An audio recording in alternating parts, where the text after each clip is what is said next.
Hi everybody, I'm Carolyn Oliver and hi, I'm Carolyn Oliver and I'm very grateful to be here with you tonight. And please bear with me, this is the first time I'm reading live on Facebook.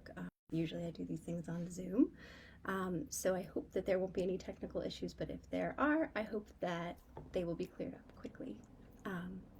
And I want to thank Sundress and Poets in Pajamas, and particularly Aslan, for the opportunity to be here with you tonight. And while people are gathering, and we're going to give everybody a few minutes, I'm going to talk a little bit about me and my work. And after I read, I would love to answer a few questions, so please feel free to leave those in the comments at any time, and whenever you think of them, that would be great. For those of you who don't know me, I call myself a poet, etc., because it's just simpler. I also write fiction and the occasional book review, and I'm also the editor of the Worcester Review.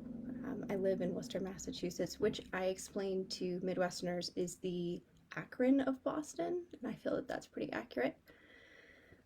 Worcester is the home of Polar Seltzer, you may realize. It is the best seltzer. I also work as a freelance editor, a proofreader, and a consultant to other poets. And I was born in Buffalo, so go Bills forever. And I grew up mainly in Ohio, but now obviously I live here. And if you want to find out more about my work or see any links to things that have been published, you can visit my website, which is carolinoliver.net. And let's see. Tonight I'm going to bounce around and read from my first two chapbooks, and also from my first collection, all of which were published this year. My chapbooks are Mirror Factory, and that came out from Bone and Ink Press, and all of the poems in Mirror Factory are persona poems. And let's see, Dearling, this came out from Dancing Girl Press, which is a book of poems for and about my son, who for the purposes of the internet I will refer to as H. And I have one other chapbook coming out next year with Seven Kitchens Press, and that one is called Night Ocean, and as you might guess, it's not super cheerful. And it's a book of poems about grieving after a sudden loss. And there's also a section of grief poems in this book, my first collection, which is called Inside the Storm, I Want to Touch the Tremble. It's a very long title. And this was published by the University of Utah Press this summer. And I'm so grateful to everyone at the press, especially Hannah New and Jessica Booth, and to Matthew Olsman for selecting this book for the Agha Shahid Ali Prize. That was wild. So, as I said, I am reading from here in Worcester, and I'm supposed to keep talking for a little bit longer to allow more people to gather. I hope that it is beautiful and fall-like where you are. We had our peak foliage about a week ago, and there's this beautiful blazing tree outside my window where I write. This is my office where I'm reading from. It's also the guest room, so you can't tell, but approximately 6 inches from my hand is the guest bed. So I have this little corner. This is my writing desk that I'm sitting here, and you can see the bookshelves behind me, and a plant that I have managed to keep alive all this time. So that is a little bit more about me in my office, and I think I have stalled as long as I possibly can, so I'm actually going to start reading. The first poem I'm going to read is from Dearling, and this poem is called My Son is a Quantum Particle, and that it is, of course, for H. My son is a quantum particle. Why do women like to clean their sons' faces with their spit? He asks. He leans kitchen-wise, trying to smell the lentils simmering, last of winter, while I demustard his cheek. Yesterday, when he was shorter, he told me, a horse trampled Pierre Curie's skull. Just an accident, but Marie Curie was crushed. I picture a foal, reach for deer or lions, something about birth or safety. But he's in motion, his stride a gallop. I want to call after him. I want to lie or tell only part of the truth. Because you won't wait for the water to run hot, for me to find a cloth. Never mind my own rush. or that this fleeting intimacy makes me feel like a mother to a smaller child. I realize the swipe of my thumb is just proximity's blow against uncertainty, deflected. Only his position's detectable, not his momentum, how swiftly and at what angle he's racing away from the table, blazing away from me. But if some stealthy power gave me to know his speed, I might miss his limbs spilling over the bed, still in sleep as snow mothering a dirt road, hollowed of hoofbeats. Yes, that knowing would stalk me. So I don't answer, don't speak. I let him go. My own half-life spins unseen.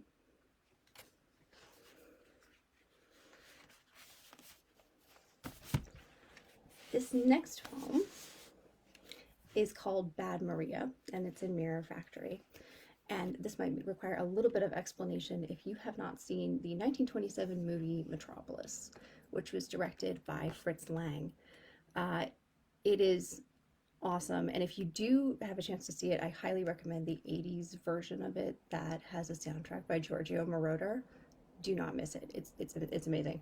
But when we were little, we used to watch this movie in my family, and in the film, it's about a future world in which there is an upper class that lives in luxury and pleasure, and an underclass that lives literally underground and works these horrible machines that provide power and energy for the upper class. And the son of the man who runs the city falls in love with a young woman who is sort of a prophet, saint, mystic type person.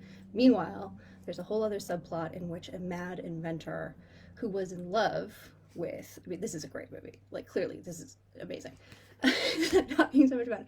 He was in love with the mother of this young man who's now in love with this other girl.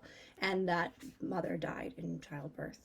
And he has built a robot to bring her back to life. And he ends up giving the robot the likeness of the very wonderful woman whose name is Maria. And so when we were little, we called the robot the Bad Maria. So this is Bad Maria, after Metropolis, 1927, directed by Fritz Lang. Out of order, I remember dying before my birth, flesh swiped over a metal frame, a face not mine. This isn't about spite. I'm a sinner too. I lived in the light without question. When they rise to topple your order, they'll bring me down. Meantime, why shouldn't I, the second coming of a perfect wife, help myself to a slice of the pie? Hell, I'm an undeaded mother, and I want a taste of Babylon. But hold the gardens. I'll slink off my throne with this delicious Salome swing to my hips. I'll writhe wild-eyed for your city full of spies, drink their desire, and spit it out in a flood. Now everything's out of order. I made you a son the first time. I made you a heart and died. Remind me again of the price you'd like not to pay. I'll wreck your pride. I'll give my sibling machines the death you denied my memory, stripped for parts. No coming back this time. Burn me on the pyre. I'm a Joan wild for a taste of that heat, a love that makes me the feast. And when I'm gone, ash to wipe from your tidy streets, will your saint be still enough to birth your paradise? It's a great movie. Oh yeah, and the dead mother's name is Hell, which is just so good. I'm now going to read, I'm going to read a poem because I asked people if I should, and I'm going to, about NASCAR. And this poem is not in one of my books. This is a newer poem. H, my son, is very into NASCAR. And so this is a poem called To the Woman at the NASCAR Race, Cheering Only for the Winless Drivers. You know not to trust luck or easy money. I could tell by the way you ignored the casino owner who started the race and the Yeti-toting college boys in their boat shoes, gawking at your orange bra top, a throwback with the Tide logo printed across its front. Fearless as a Gerbera daisy, that top, and oh, how I admired the sly joke about good, clean fun once I realized it actually read tits.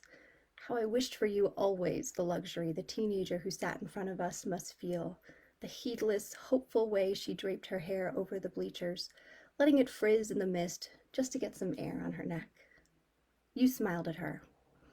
There must be a line long as this racetrack of people you've comforted with whatever you had in your purse. Tissues, peppermints wrapped in cellophane, tampons, loose change.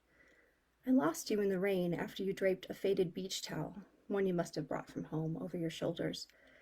But I think maybe I saw you again, in the windsock at the helipad, flinging its orange at the relentless low sky, or in the helicopter, ready, at once forlorn and giddy, that today nobody needed saving.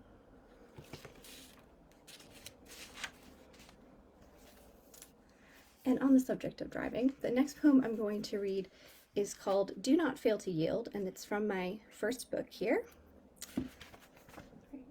And it is composed entirely of words and phrases taken from the Massachusetts Driver's Manual, and this is the point where I tell everyone that I do not, in fact, drive.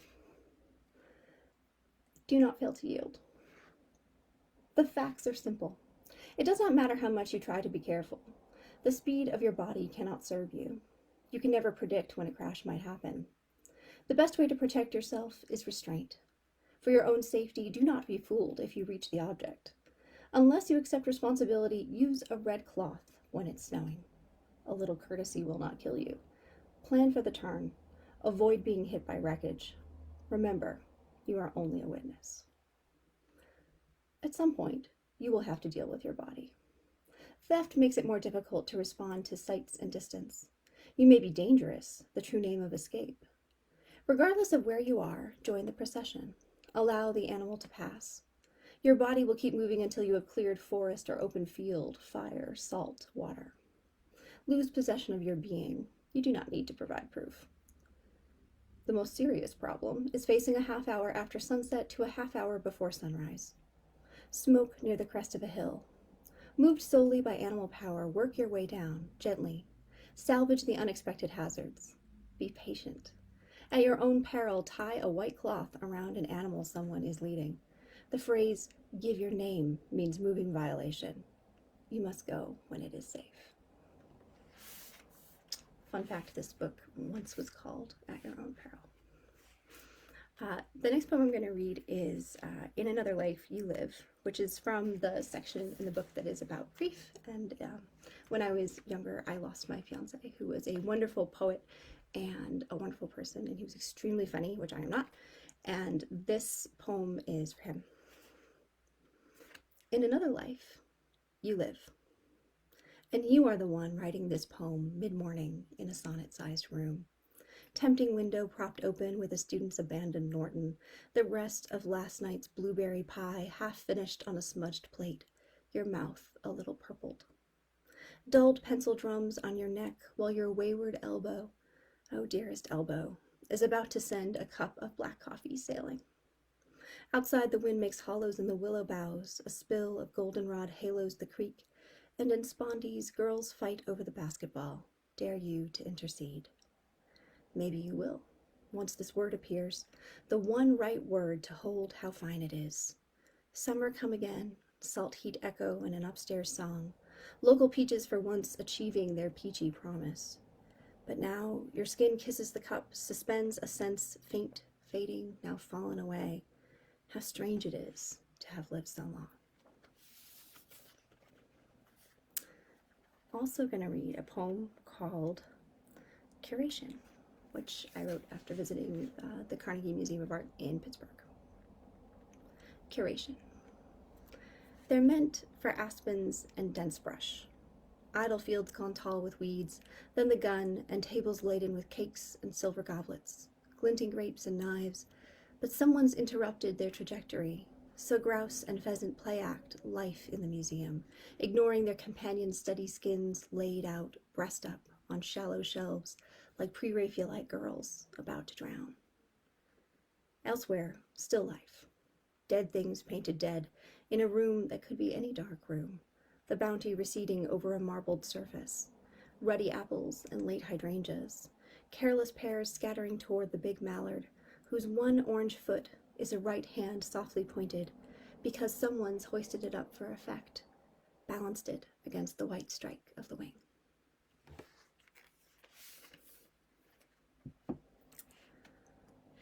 This next poem is called The Glass Museum, and it's an abecedarian, and this is from my husband, Ben.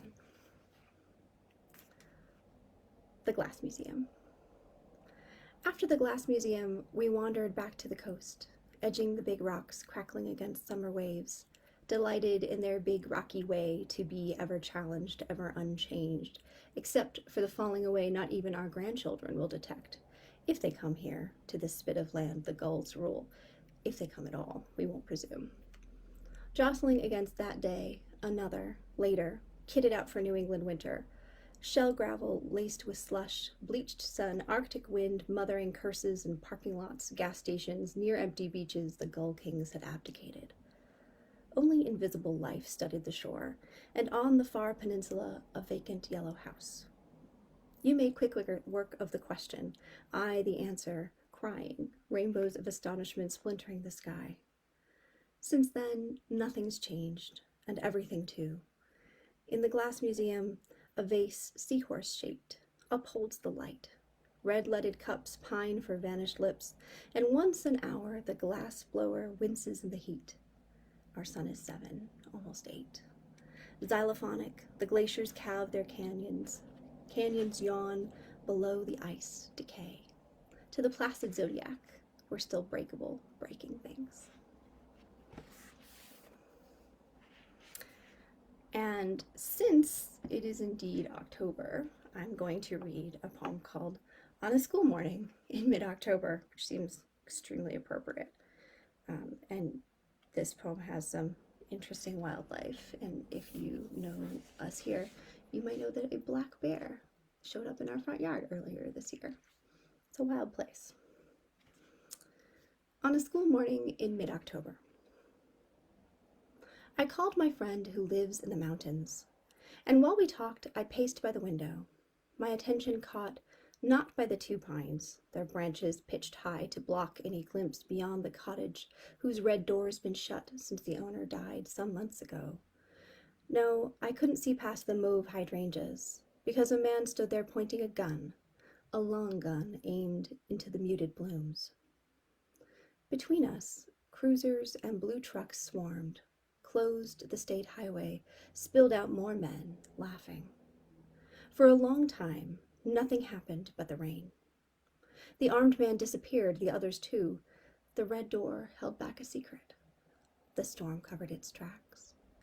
And the men returned, hunched, no guns, just harp in their hands, hauling 600 pounds of still and silent moose toward the waiting pickup wedged in the gap of the neat stone wall. They heaved, and in she slid.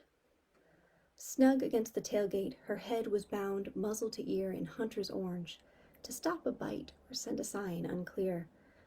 From our fences, the motorcade snaked west for woods, a place to wake joy, the moose. I was telling her, my beautiful friend who lives where the big pines graze thinner air, I was telling her fear is part of it, that sweetness siphons off its weight, sweetness that wakes us early on the last golden maple morning before the wind arrives. Or I tried to tell her, but found my throat just then couldn't lift the right words out. The last poem I'm going to read is the first poem in this book and the source of its title. So we started with my son as a quantum particle, and here he is asking a tricky question. My son asks if I would rather live in a house infested by bees or a house infested by koalas. Late summer. Hurricane scraps batter the crabapple that didn't bloom this year, peeling open a paper nest high in the branches. Pitiless, I hope it's empty, hope they're gone, the wasps. All these hot weeks, they've refused my offering of phlox and milkweed, sunflowers and ruby buckwheat. Instead, they've stalked the raised beds of vegetables I should tend, patrolled the deck when I need to rest, skimmed my neck for a flinch. Allergic to, my father as a child had a friend whose mother died. suffocated when a wasp or a bee stung her throat. So, my son's question. Survival means koalas on the stairs, lamps turned bows, menthol in the mouth. Means marked territories and the slow click of claws in the dark, days safe in a house full of sleep. But sometimes it feels right to tell you this. Sometimes, inside the storm, I want to touch the tremble of a colony warming its queen. I want walls sweeping, steeping honey. I want a willing tongue. Thank you all so much for being here tonight. I am going to take any questions that you might have. And I've been told that there's a delay for the questions coming in. So while that's happening, I am going to talk about something else. And my mother happens to be here with me, so I am going to answer one of her questions. She asked me to talk about the book covers that we have.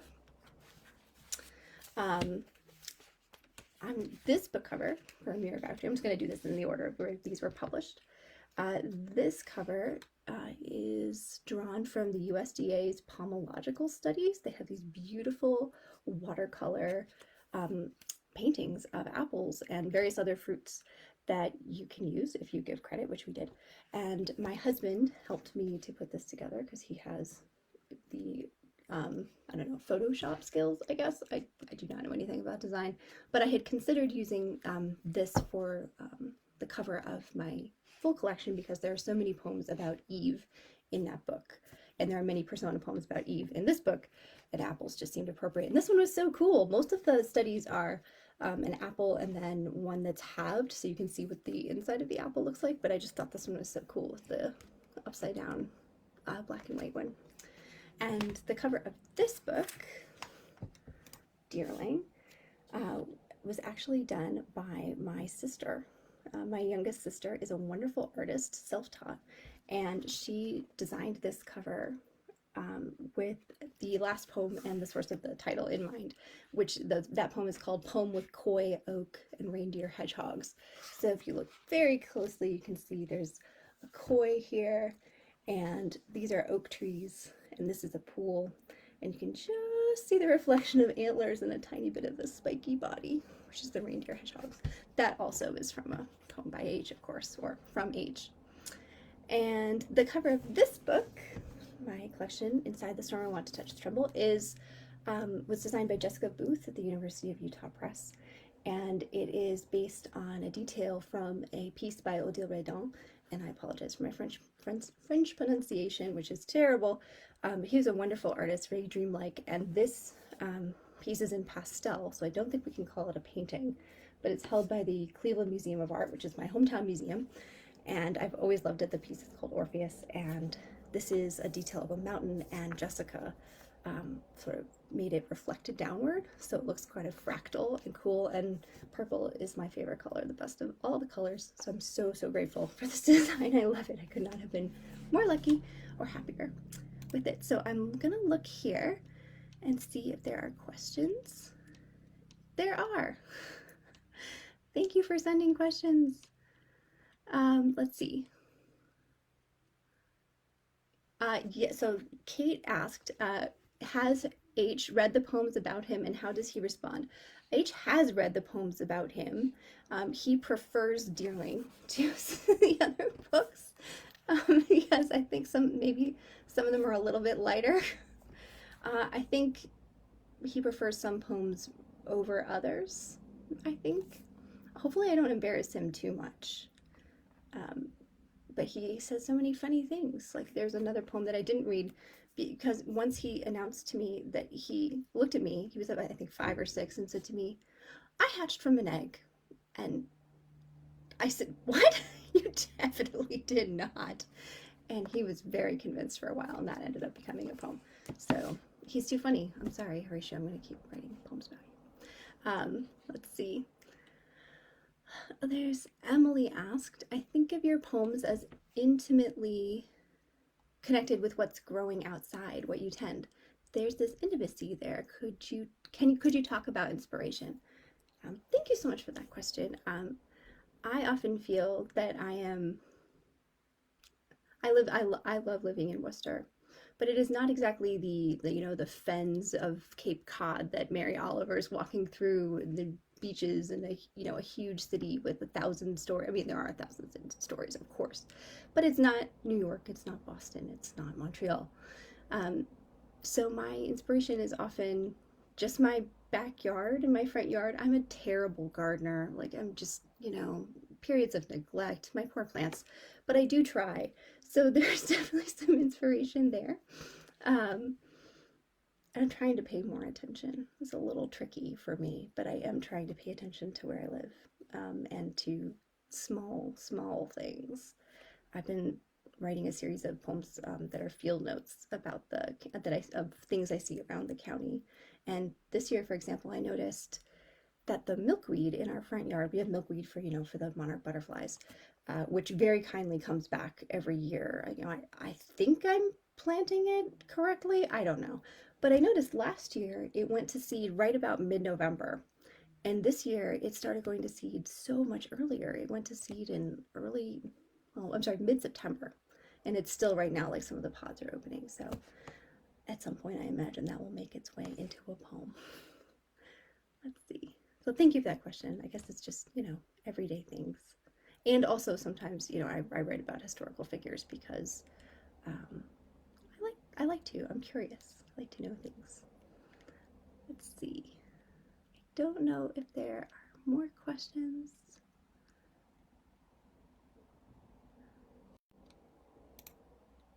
Let's see. I think this is Aslan. I pick up on a real attention to place in your work, in the NASCAR stadium, the museum, the yellow house, the kitchen counter, all the things that happen. Do you find yourself being often immediately inspired by the setting or place, or does the detail come later during the excavation process of a poem or idea? That's a really good question. I think it's related to Emily's question. I am trying to attend to place, to my one wild and precious life, as it were. But sometimes the detail comes back later. Sometimes phrases stick in my head and they will circulate for a long time. I like to think that I could write a poem quickly, but I absolutely can't. So sometimes it'll be years and then I'll have to try to remember more about the place. So I take tons of photographs. It's just truly a ridiculous number of photographs. I don't mean good photographs. I just mean like snapshots of my phone to try to keep in mind, this is what this place looked like when I had this thought. I don't have the ability to complete the thought yet, but if I did, maybe I'd be able to recreate some things about it. And I'm trying to pay more attention to senses outside of sight, to think about what I'm hearing or smelling or touching, to yeah, I guess the answer is that I think some of those things come back later. But sometimes, when you see a bear in your front yard, you can't help but put that in a poem immediately. So, yeah, I hope that answers that question. And I think that we're getting, unless there's I'm going to wait 30 more seconds in case there's one more question that comes in that I missed. I know that my uncle and aunt have a question that they may have asked offline that involves who's my favorite Byzantine emperor, and that would of course have to be Michael VIII, Paleologos. That is the answer to that question. Oh, and Ben asked about the inspiration for my cover art, and I think I talked about that already, but art.